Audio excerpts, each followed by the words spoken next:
to threaten both sides of the coin, and this makes the Zoe pick a little bit less great here. Okay, the Mordekaiser we've seen so great at counteracting these aggressive Camille comps where you look for teleports in the top lane, Camille's just trying to grab kills up there under turret, just aggressively dive and control the side lane. And they didn't ban Twisted Fate, so that's still a strong option for Lava to pick up as the final pick if they want to go down that path. So the Mordekaiser is pretty good against that side of aggressive play. It feels very safe here. Yeah, and following that up with an Orianna is really nice too. I mean, Fly, he's kind of inconsistent. Sometimes he's really good and you're like, wow, Fly is back. And other times you're like, man, he's just not having a great day today. There's the TF you mentioned. So hold that thought. Gonna grab the last part of his chicken there, but he's still last hitting the chickens. He's like, okay, I'm probably dead. The flash comes in, and yes, the Lilia is incredibly fast, but he's also dead. So there you go, first blood. And you could say that the ward was getting value, but then once he gets caught out because he was staying too long, ended up being detracting value, actually, away from Fred Brion. Yeah, that was definitely not how the jungle matchup goes. I mean, starting off, obviously pretty good. There's that stun coming in and actually gets pulled into the duo here by the Rel, and Henna is all but dead. There you go. Felt like first blood, but ends up being the second kill that Afrika will get on the board, and a fantastic start as ㅅ is just obsessed with these Raptors. Yeah, he had vision of where he's going to want a death realm. Okay, well, yeah, he's going to be forced into it, looking for the kill, but he's under the turret now, and ㅅ's right here the second he does hop out of the death realm. As in comes Hoya, and that's going to be a very clean kill. Just hand it over to the Camille in the top lane. I mean, this has got me hands in the air, the question marks are above my brain right now, because you can't play aggressive like that when you don't have vision where the jungle is. This is a lane where you have to play passive, you have to play safe. Like, the strength of the Mordekaiser is not from crushing a Camille and hoping for trades and all-ins, it's for playing passive to make sure that Camille does not snowball against you. And look at where Keen is, he has a wave push, but he doesn't have any vision of where ㅅ is. He should know ㅅ's clear time is so fast, there's a decent chance he's up here. And they had a ward in the river, but he was on the top side, so... It's very unfortunate. And here is another big taunt coming in from Delight. Gets the two of them. They really want to get the kill onto Bang. Here's going to be the sleep. Trying to set up the damage. That will be pretty easy. Now they're looking for Lehens. And that will also be alley-ooped over to the... Coming might have been the way. As now, very deep in the enemy jungle here is Afrika. Dread in a little bit of trouble. He's going to try to be burst down. In goes the Camille. Do they have the damage, though? The knockup comes in from Fly, and still Dread is alive in this fight as Lava and Delight have to flash away from that one. Hoya also expending his flash, and they get nothing for it. And this is without Bang, by the way, so just keep in mind how different this could have gone on, for example, the next break fight if we have a skirmish like that. Rel showcasing some of her power here, even in a roaming sense in this case. Coming in and Fly, with the turret being down, because they went for that dive top, Fly has so much more space to be aggressive here and be involved in this fight. If the turret's not down, then the lane state probably doesn't allow him to come over and help as much, but at the end of the day, I mean, look at how this goes. Like, Lehens and Fly, very aggressive here. Not sure about this one, Delight. You were dead. Oh! Yeah, you can't just walk by the 2-0 with Luden's plus. Yeah. Rihanna, she's level 12. I mean, you can't just be walking through there and expect to live. That just felt like, again, a little bit of disrespecting the current state of the game. And Fly trying to lock down Keen, though. We got the teleport coming in. This is some of the power. Actually, even trying to avoid using that Hextech ultimatum here. Finally going to use it at the end, as he's just going to die in the Death Realm. That's not what you want to see, and I don't think Lava has enough damage at this point to put anything into Keen. Keen? Very impressive setup, so really difficult to cross the bridge. Yeah, he's looking for it, and there it is. The three-man jumps on top of them. Bang is right into that backline with the S rank, and Hoya in the Death Realm here. Keen says, I'll take care of him. Don't worry about that, fellas.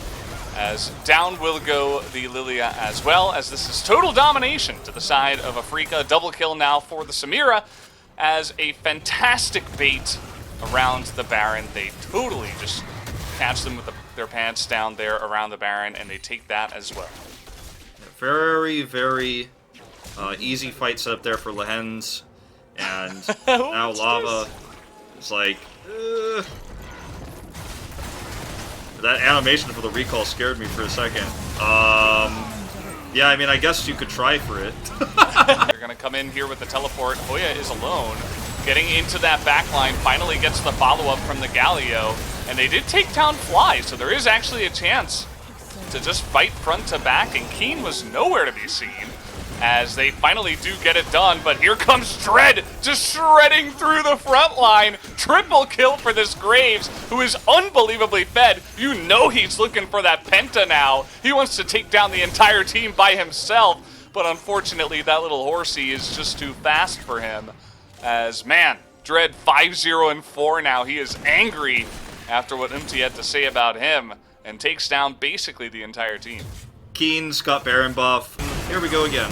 All right, here we go. This fight not looking as good as the last one, although they did get on top of Bang. He's got a stopwatch this time around. They are eventually going to kill that Samir, and also ㅅ in the backline gets another kill onto FLY somehow, some way. FLY keeps getting caught out here, and the Elder Drake is up. Yeah. Is there even a chance that FLY could potentially win this game, as they've taken a very nice fight in their favor, although Delight is definitely going to die. Keen is a raid boss. Yeah, Keen has something to say about it. Lava's coming back in here. They're going to push them off of this Drake. The timing was terrible to lose a team fight, but Keen said lose a team fight. I don't think that's going to happen. Out of this game, not with how fed my team is, and Dread is just having the time of his life. Yeah, they can't do the Elder here. They got to be careful, especially with everybody else coming on back. And now, BRO is going to try to do the Elder Drake. What is this? They want this Drake more than anything. I mean, it's their only chance back into this game, but they have to win the team fight first. Again, Hoya's going to look for that Hextech ultimatum onto Bang. The flank angle is good. Actually, looks like it might just go for the steal. Either way. Okay, we're killing Henna here. Looks like maybe that was Kyo's test. I don't know, he didn't use his ultimate just yet. Trying to get on top of Hoya. And once again, this time around, the jungle is going to go down. ㅅ, though, as well. This time, FLY and Bang have a front line, and in he goes with the S rank. Bang gonna shred through two members as Lava over the wall here. Unfortunate red card means that he is dead, and that is going to be the end of this game, finally. Yep, that's going to be all she wrote for this one, unfortunately. Very much a honorable attempt from Frederick on those Drake fights there for the Elder Drake, but not going to be able to stop Afrika Freaks in the end. Everybody is just too fed. Mordekaiser ending the game with a 4-1-5 scoreline. Again, the perfect counter pick to the Camille, and there was just too many resources committed to him early. We saw some major mistakes across the board on the side of Frederick Brion. You know, ㅅ dying early on, trying to grab a Raptor cap. This is one of them. The kills we saw in the bot lane as well, that early second kill for, not for Lehens. After that, there was some trouble for them.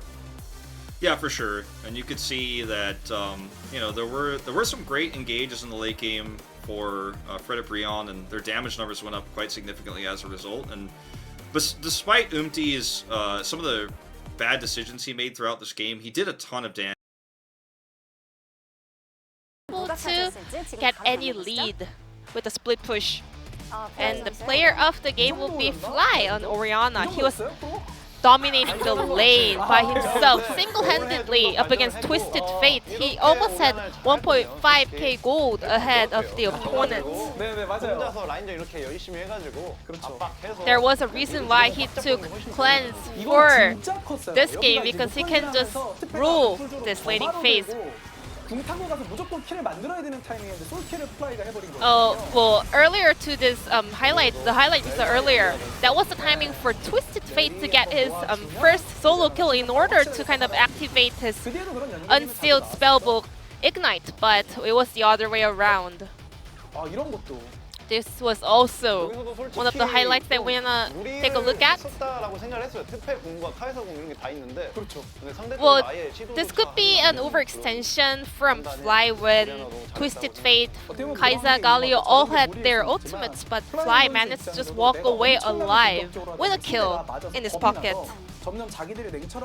6 out of 9 votes over to FLY, who had a phenomenal game up against Lava, especially during the laning phase. Africa did a little bit fall apart, especially in the late game, but it was clear that they had a huge priority during the laning phase, especially on the mid lane. Africa is 1 game away from hitting number 3 here in the LCK, whereas Freddy